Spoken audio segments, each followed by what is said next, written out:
Welcome back to Ghoster Coasters. Last time on the channel, we went over the possibility of a spike not happening and another element that got some interest and others left wondering what happens if it valued at over 500 feet, which, to be fair, was a great question that we didn't address, but also something I don't think a park would build without addressing that concern. Whether that would have been a vertical launch that ensures it makes it through the element, to LSMs near the top to ensure any valleys were able to be induced, similar to how Copperhead Strike does when it valleys before the second launch. Well, make sure you guys subscribe right now because we're going to be bringing you all the Dragster updates from opening day on. So make sure you guys are subscribed to the channel right now. We're getting close to that 1,000 mark as well. So make sure you subscribe right now. Today we're going to go over which manufacturers could be involved and why or why not.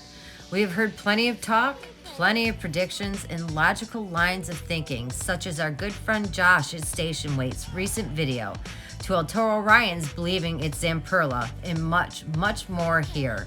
Let's get into it. First and foremost, another thank you to Lake Erie Lifestyles for another flyby of the island. As you can see, they are laying rebar in the footers at Top Thrill Dragster, which is spectacular news because we now know that it is definitely something for Top Thrill Dragster footer-wise. Concrete has been poured, rebar's in there, and the Iron Dragon track is back up, which, fantastic news for opening day. We're going to get some awesome rides on Iron Dragon. As you can see, they have done plenty of digging around the station as well, so that's basically where we're at with Dragster right now. We can't wait to be there on foot opening day, getting some awesome coverage of it. We're going to be there with a bunch of friends. So excited. Yeah, make sure if you guys see us by Top Thrill Dragster hanging out, come say hi, join in the live stream or the vlogs with us if we're covering it. And we want to hear your information, what you guys think is going on about it. So now we're going to hop into... Hi. Yeah, true. And now we're going to hop into what manufacturers could be coming for Top Thrill Dragster. So let's get started here with S&S. We hear the air launch crowd and agree the launch itself could be better than Dragster's original. Definitely. After taking off from 2012 to 2019, 2 compressed air launch coasters have been built, such as Max Force that offers that big punch acceleration most Dragster fans are looking for. Oh yeah. But let's challenge this here. We're going to say this a lot, but reliability is the main concern. Issues with steel curtain at Kennywood and people who want to see an Axis coaster are at the forefront of S&S being in the headlines here. We'd love an S&S air launch if it were able to be more reliable than Top Thrill Dragster. That we have yet to see, maybe S&S gets the call here. But who knows, guys? On to our next one. Dun, dun, dun, dun. Moving on to RMC, we have heard this one a bunch, and honestly, yeah, it would be really cool, of course, and they do tease it a bit with their trivia games they had the other day with their giveaways and whatnot, and they've teased it by liking tweets and all this other stuff, but logistically here, RMC would have to come up with a totally new manufacturing process in order to do this project. Current Cedar Fair relations being rocky according to most in the industry who say they won't work together, maybe ever again, which we vehemently don't want and hope never happens, and then also the fact that it would be changing from a circular tube rail system for coasters with their, would they use the iBox? I don't know, how would they do that? They would have to, It would be a whole new way of producing the track in order to connect it to their old support system and everything else. How are RMC launches going anyways? I mean, Lightning Rod is, I just don't know. This one doesn't make much sense from a Dragster standpoint, but the enthusiast in me, that standpoint, former Intamin being rehandled by RMC, that does sound super cool. I will give you that here. It's just not a logical option, in my opinion. RMC the Gemini. So how about B&M? They make Gigas, they have launch coasters coming, and they are reliable people eaters. Pros would likely get the reliability needed, fast put through for guests, and would probably be the biggest shocker for most enthusiasts if B&M were who did this. Oh yeah. Cons here are that B&M is costly. Cedar Fair has stated that they don't want to spend $20+ million a pop for attractions, which may very well be an outlier for Dragster anyways. But nonetheless, expensive company to work with for such a large-scale project. And have we seen the launches from B&M exceed certain Gs or acceleration to match with in drive tech in other companies? Yeah, that's a very good point. Right? B&M would be a shocker, but could probably ensure the reliability. Not saying it's them. But this would be a comfortable choice after digesting the fact B&M took an old Intamin project and redid it.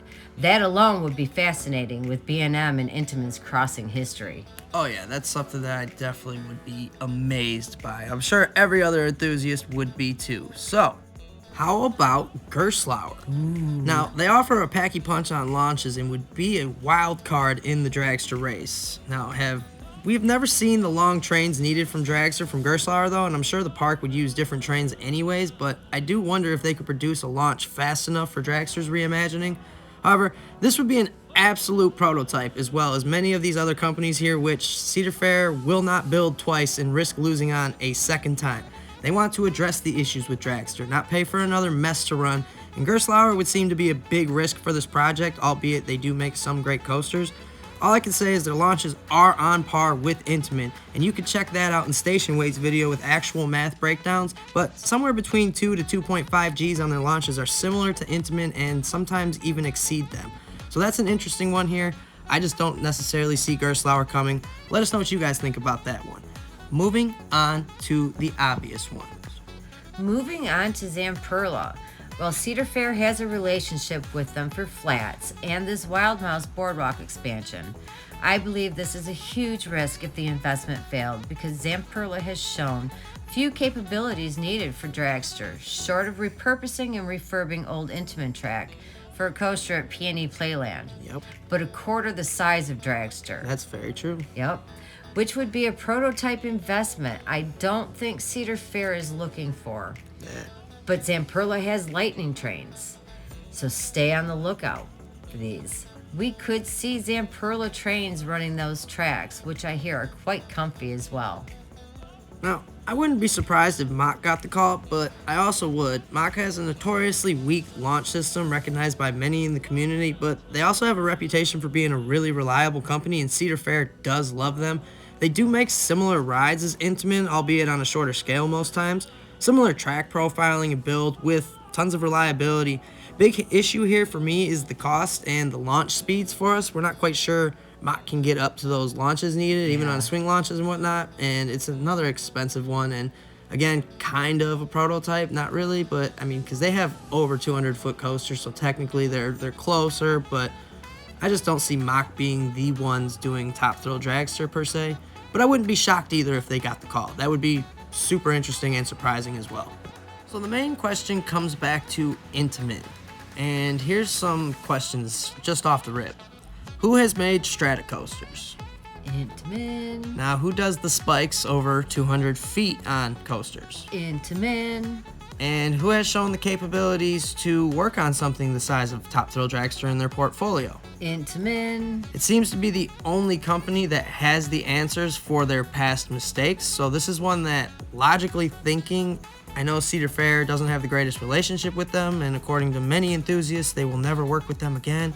Less risky. I think that's just a bit overblown with the success of Velocicoaster down at Universal and Right. Pantheon and Tutatis being built, and then there's Conda at Wallaby. I mean, there's just so many examples of good Intamin coasters, and I know Conda's not a launch coaster, Hyperion isn't a launch coaster either, but Intamin has shown so much reliability recently. Progress and reliability. Yes, and they do have their problems still, who doesn't? But it's one of those things where it makes the most logical sense from my standpoint. They've worked with it before. It's their original blueprints. Another company taking over another company's blueprints and working on their structures isn't the craziest thing in the world, but it's also quite expensive. Cedar Fair, I don't think, is trying to risk all of that with this coaster. If they think Intamin can replace it, that should be the company to do it. But we're not here to sell you on Intamin. That's just the logical line of thinking here, because they've shown all the capabilities to do it. And let me add that if they do, there's a possibility that there might be other Intamin coasters in the works throughout the Cedar Fair chain, which would be awesome. Kings Island, knock knock. Yep. So that's going to do it for this week. Make sure you guys subscribe to our channel. Like we said, we're going to have tons of on-the-ground footage of Top Thrill Dragster coming to you May 6th. We will be posting the day of. You won't have to wait for it. We will have free use footage for other creators as well. We're going to do a whole bunch of things, so make sure you subscribe right now, because we're going to have all of it coming to you guys soon. like this video. Comment down below, who do you think is working on it? Why do you think they're working on it? And what do you think we're going to see element-wise? Do you think it's just a spike, 500 feet? Are they going above it? Tell us everything you guys think about what's happening here. Yeah, exactly. It's going to be a great, fun time coming here May 6th, and obviously 2024 when Dragster Reimagined finally opens. We can't wait to have you guys along for this journey with us. We can't wait to see what happens with Top Thrill Dragster Reimagined. This is getting so exciting. And guys... It's closer and closer. Yep, it's getting closer and closer every single day, so make sure you guys are staying tuned. And as always, thank you for being a part of this spooky community and coaster ghosting with Ghoster Coasters. Have a great night, everybody. Night.